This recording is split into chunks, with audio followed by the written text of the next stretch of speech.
This presentation is to discuss the research that I am currently undergoing at the University of Strathclyde on the Ph.D. programme.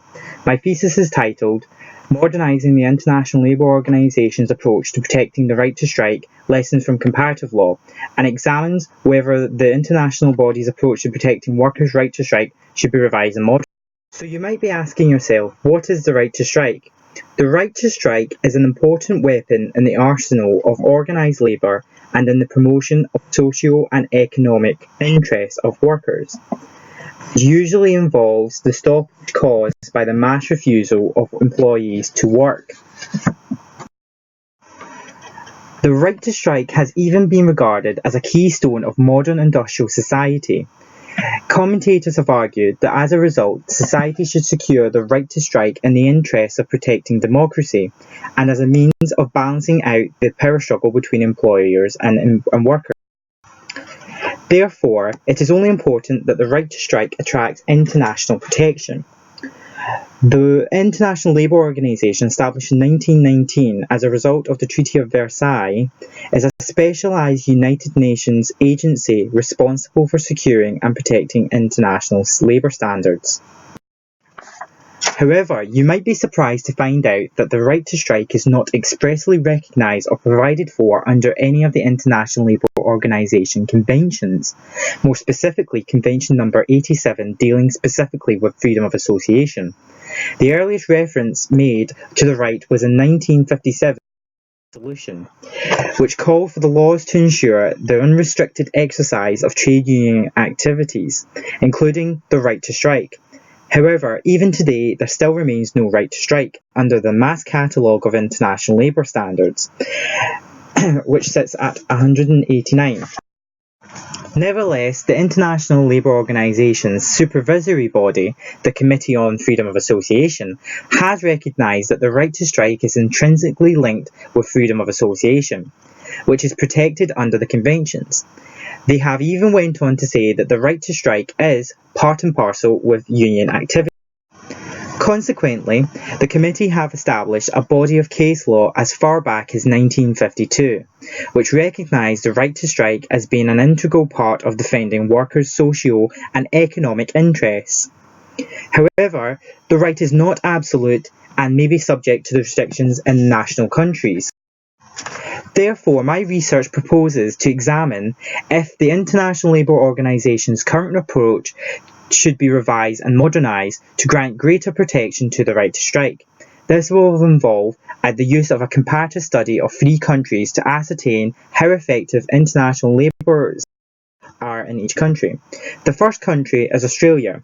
Now, prior to 1993, Australia had no formal recognition of the right to strike, and Australia had built their labour system on conciliation and arbitration as a means of avoiding industrial disputes. Therefore, any Australian unions engaging in strike activity were liable for penalties. It wasn't until 1993 that Australia first recognised the right to strike within its labour system. Even then, the right was heavily restricted, and over time, some of these restrictions were appealed. The 2009 Fair Work Act was one example, however, limitations existed. As a result, Australia's protection for the right to strike has been heavily criticised by the International Labour Organization. In their criticisms, they have highlighted that national legislation has infringed upon Convention number 87 and for taking too long to recognise a right to strike.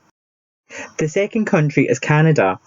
Canada refused to recognise a constitutional right to strike, and in 1987 the Canadian Supreme Court held that there was no constitutional right to strike under the Canadian Charter of Rights and Freedoms. This and 2 other cases concerning union rights formed the status for some time. Over the decades, the Canadian Supreme Court has taken a more progressive stance to union rights and stripped down the impact of the 1980s case law. However, the International Labour Organization has criticised Canada for failing to ratify Convention number 97, which also concerns freedom of association. Nonetheless, the landmark cases in January 2015 by the Canadian Supreme Court held a new dawn for union rights. As a result, the right to strike was recognised constitutionally under the Charter, and this advanced the right to strike. The final country is the United Kingdom. In the UK, the right to strike is not guaranteed under any written constitution, but is regulated by statute and common law. Early legislation in 1871 prohibited strike action as a criminal offence until the early 20th century, where immunities were then. However, case law remained very hostile to union activities, most notably in the Taff Val case. Over the years, political governance has, however, shaped the protection of union rights.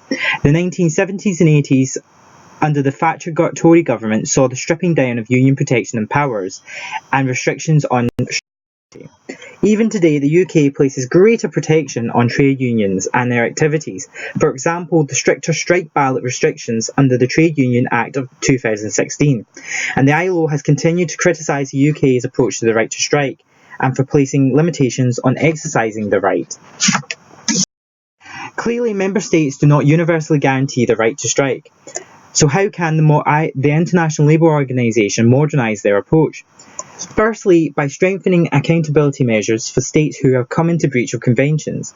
Secondly, strengthening global engagement, and thirdly, using soft law measures. Finally, we might need to reconsider our own approach to understanding the right to strike, in place for a freedom to strike. This comes from the works of Ruth Ben Israel, who submits our understanding of a freedom to strike comes from a theoretical viewpoint that strikes are a socio-economic goal and extension of human rights. I look forward to further developing this idea. Thank you.